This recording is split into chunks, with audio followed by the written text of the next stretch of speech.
हिंदू धर्म रे महालय एक स्वतंत्र महत्व रही। महालय अमावास्या पितृपक्षर शेष दिन। हिंदू शास्त्र अनुजाई आश्विन मासर अमावास्या को महालय अमावास्या कहुए। साधारणतः महालय अमावास्या परदिन अर्थात प्रतिवाद शारदीय नवरात्रि आरंभ होता है।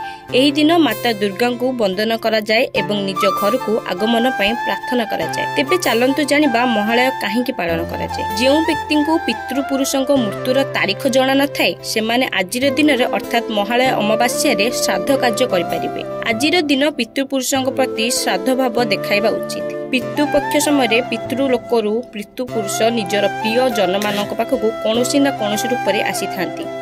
मान्यता अनुजाई पितृपक्षरे पितृपुरुष धरित्री रे पशुपक्षी एवं ब्राह्मणों रूप में निज प्रियजनों सह साक्षात करने को आसी।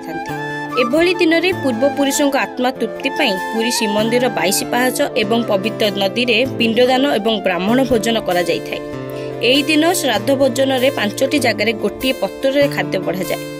एथिरे प्रथम भाग गाई पाई, द्वितीय भाग कुकुर पाई, तृतीय भाग काऊ पाई, चतुर्थ भाग देवतांक पाई एवं पंचम भाग पिंपुड़ींक पाई बढ़ा जाए। श्राद्ध भोजन को सर्वदा खुशी मन रे परिवेषण करा जिबा उचित एवं एही समय रे संपूर्ण नीरव रहिबा उचित। यह द्वारा पितृपुरुष एवं विभिन्न प्रकार कष्ट दूर होइथाय।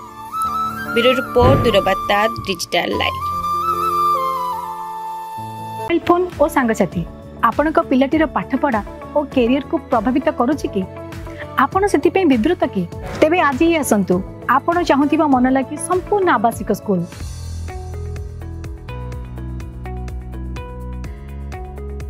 TSC गुरुकुल गोठपाटण भुवनेश्वर।